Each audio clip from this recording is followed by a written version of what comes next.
What is going on, everyone? Welcome to another episode of the Walk and Talk podcast. It's your host, Mateo Elvira, here with... Bruno Pozo. What's up, everybody? What is this, Bruno? Episode 6 right here? Yeah. Wow. Already, we blink our eyes. Yeah, true. What is it? Cross our toe, dot our eye. What is it called? What is that Yeah, say? you cross your T's and dot your I's. You got it. And we're already on episode 6. Thank you so much to everyone out there who has seen any value in the content that we're pushing out, whether you're a creator or just someone who loves hearing our banter. We appreciate you tuning in. No, seriously. Yeah.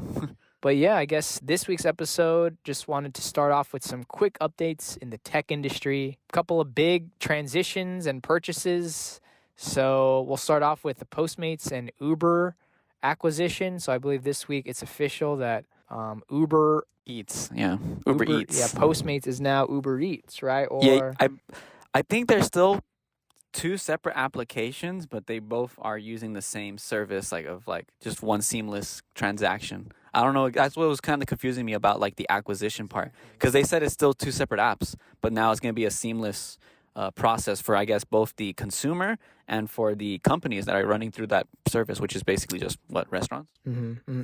I thought it was interesting. A lot of companies and restaurants use Postmates DoorDash API within their delivery services. So if you order Chipotle, for anyone listening out there, and you get delivery through them, it's actually not them delivering it, but they outsource the delivery to DoorDash and Postmates, which I think is really interesting, especially right now with everything that's going on with COVID and the shutdown. I think I'd love to hear anyone's thoughts out there if they enjoy these delivery services, but I wanted to turn it over to you and what are your thoughts on this very niche space of on-demand delivery, obviously growing and big because Uber is investing in the companies in this space. So what are your thoughts on?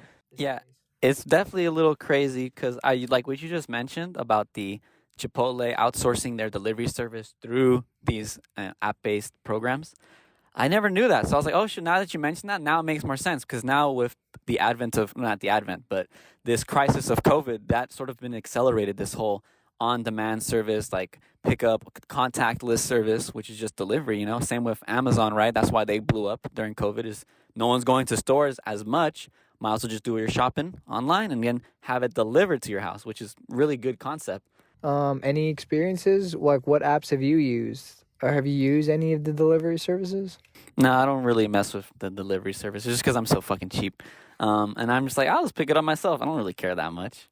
Oh, to my point that I was going to make was the ghost kitchens now that we were talking about previously. Thank you for bringing that up. Yeah, now that you mentioned it, I'm like, wait, so these companies are already outsourcing. And I know that Chipotle started opening ghost kitchens and shit like that. They just have an operation and they just deliver. And now it's now they're basically going to have higher traffic through these app-based programs.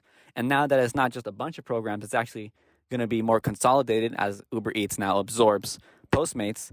Dude, definitely money's going to be exchanging hands a lot. So actually, it's weird, man. We live in a weird fucking time. Things are getting real out here in America where you can just order some food and it'll come to you. Mm-hmm. No matter what. And I guess for anyone listening out there, a ghost kitchen is basically...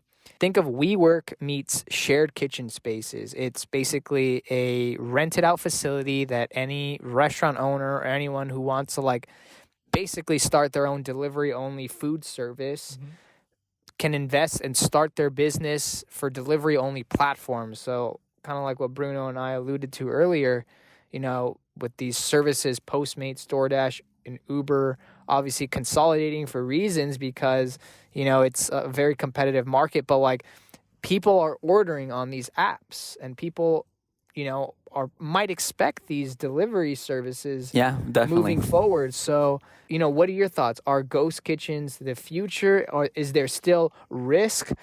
I guess, does it lower the barrier for anyone to start a restaurant? Well, yeah, it actually kind of does. I didn't even think of it that way until you mentioned it right now. This is a really beautiful conversation.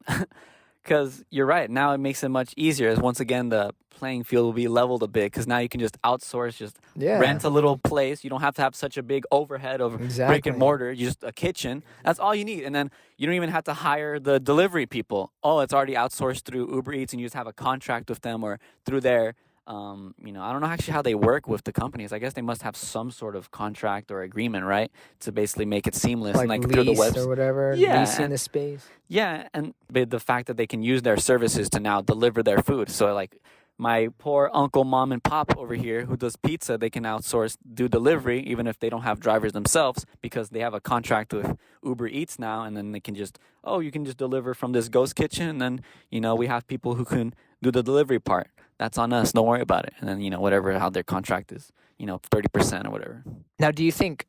I guess I already know this answer, but I want to hear your thoughts. Like, COVID obviously has wiped out a ton of restaurants and businesses, sadly. Yeah, then Is this a good time for a restaurant owner to seek alternatives in terms of, or do you feel like it's still kind of early to tell? Because I feel like on-demand delivery services are popular and widely used, but we don't really hear, or at least see too many ghost kitchens here in LA yet. Yeah, not yet.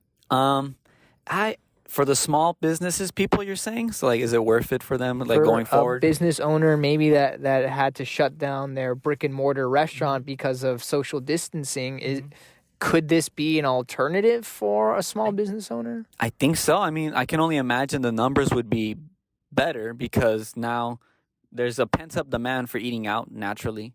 And people still, and if you already had like a customer base, a mom and pop local that probably just went down because of the COVID complications, and rental is just too much to keep up when you're not having foot traffic. It might actually, I feel like the numbers would work out. Yeah. So you surprisingly to answer you, I think it is the next step forward to like survive or like at least to give it another shot. If something did happen to your business, restaurant, so be it. Yeah. I mean, if you think about it, just like if a business owner wasn't like, let's just say like Bruno's Pizza, right, has been in LA since the 80s, relied on that foot traffic and maybe like the customer base all of these years, but never really like focused in like pushing out content on social media or using these delivery apps. I feel like that kind of approach and thinking is really deadly right now in COVID. I mean, think about it. You need to adjust right now, especially. You're absolutely right. That's actually crazy because what you described to me sounds like a dinosaur. If you're doing things like that where you're running a business, you don't have socials on it, you're not using Yelp, you're not using Uber Eats, Postmates to your advantage, because I only imagine that it would bring more traffic to you, more attention to you, more everything to you, then yeah, you're just going to be one of the dinosaurs that dies. I mean, sorry to say. I mean, I'm not a business owner, so, I can only imagine the stresses and all the things that go on to that. But you want to be adaptable. I thought that was the whole point of running a business, is staying with the times. You don't want to be the dinosaur that passes out with the last trend. It's like, oh, yeah, they were good for their time, but they just couldn't keep up. Well, you got to keep up. That's all I can say. Let us know what you guys think. We launched an IG. Bruno's been pushing out a bunch of content on TikTok and IG. So you guys now give us a follow. Bruno, what are the details there? It's just at the Walk and Talk Pod. Just basically our podcast name without cast at the end. So the Walk and Talk Pod. And it's for both the TikTok and the Instagram. Yeah. Nice. So we're good on those two linked. And then everything is linked in our own socials as well, which is mine right now is at Chaotic One.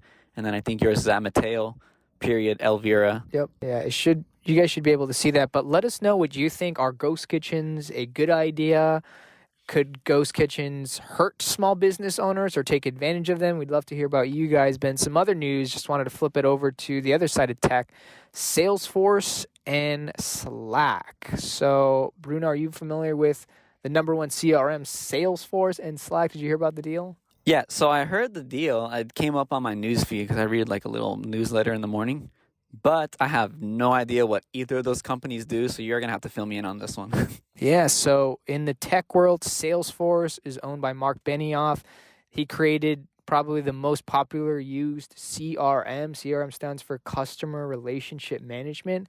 Odds are 99.9% of companies use Salesforce. So pretty much a CRM is like a database where your customers' information or your sales information, pretty much anything that you use, like let's say, for example, you call AT&T is your provider and you're having customer support issues and they say, can you confirm your name or your address here? odds are they're probably using Salesforce to reconcile and pull up your information. Okay, So that makes sense. they're a big company, obviously, and a large market share, and they just recently acquired Slack, which I'm sure many of you guys know. It's like a internal messaging application, I guess you could say. For businesses or something? Or It's why like is it called Slack? it's Yeah. mainly used by businesses. It's like Discord, but more Oh, yes, you did mention this work-oriented. before. Yes. Oh, okay. Yeah, go on then. Okay, now I'm following. So crazy to think that a company that just, carved out their niche of this. Basically, I guess the problem that they were trying to solve when they first came out is like most of internal communication in businesses were done through like email and phone call, but there was no like in between way to like quick message someone or like create like a channel that had to do about A room. something. Yeah, exactly. Lobbies, something.